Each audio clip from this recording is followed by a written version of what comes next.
নমস্কার বন্ধুরা, কেমন আছেন সবাই? Welcome to my channel cooking with আনু। অনু রান্নাঘরে আপনাদের স্বাগত। আজকে আমরা দেখব লোটে ঝুড়ো রেসিপি। লোটে মাছ খেতে পছন্দ করেন না এমন বাঙালি বোধহয় খুব কমই আছে। লোটে মাছ তো আপনারা অনেকে অনেক রকমভাবেই বানিয়ে থাকেন, একবার হলেও এই রেসিপিটি ট্রাই করতে পারেন, যেটি আমি খুব সহজেই তৈরি করেছিলাম আর খেতেও হয়েছিল খুবই সুস্বাদু। রেসিপিটি দেখার পর এটি যে কেউ খুব সহজেই তৈরি করতে পারবে। চলুন আর দেরি না করে দেখে নেওয়া যাক সম্পূর্ণ রেসিপিটি। তার আগে এই চ্যানেলে যদি আপনি নতুন হয়ে থাকেন চ্যানেলটিকে সাবস্ক্রাইব করবেন আর পাশে থাকা বেল আইকনটি প্রেস করতে অবশ্যই ভুলবেন না, যাতে যে কোনো নতুন ভিডিও নোটিফিকেশন আপনি সবার আগে পেতে পারেন। আমি এখানে প্রায় 1 কেজি মতো লোটে মাছ নিয়েছি। মাছগুলোকে পরিষ্কার করে কেটে ধুয়ে নিয়েছি। লোটে মাছগুলোকে যতটা সম্ভব জল ঝরিয়ে কড়াইতে দিয়ে দেব। সাথে দেব 2টো কুচানো পেঁয়াজ, 3টে কাঁচা লঙ্কা যেগুলোকে আমি চিড়ে নিয়েছি,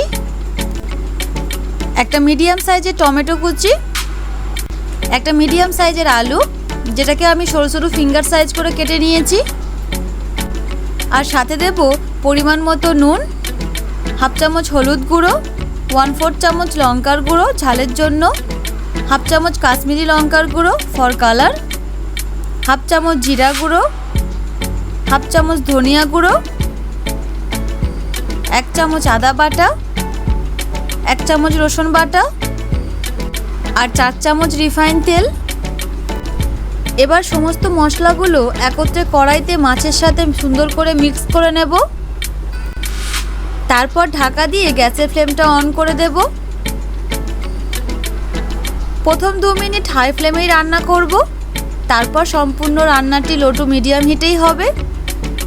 প্রথম 5 মিনিটের মতো এটি ঢাকা দিয়ে রান্না করে নেব। 5 মিনিট পর ঢাকনা খুলে খুন্তি দিয়ে মাছগুলোকে হালকা একটু নেড়ে নেব। আবার 5 মিনিটের জন্য ঢাকা দিয়ে দেব।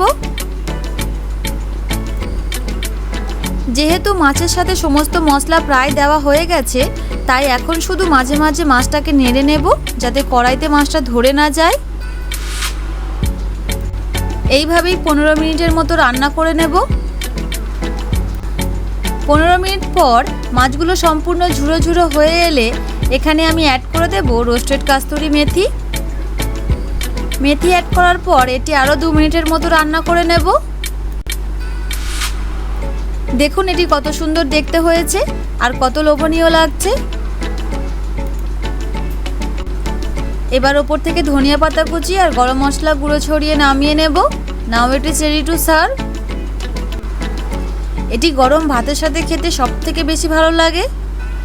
আপনারা এই রেসিপিটি একবার হলেও ট্রাই করতে পারেন, এটি খেতে হয়েছিল খুবই সুস্বাদু। এই ভিডিওটি আপনাদের কেমন লাগলো কমেন্টে অবশ্যই জানাবেন।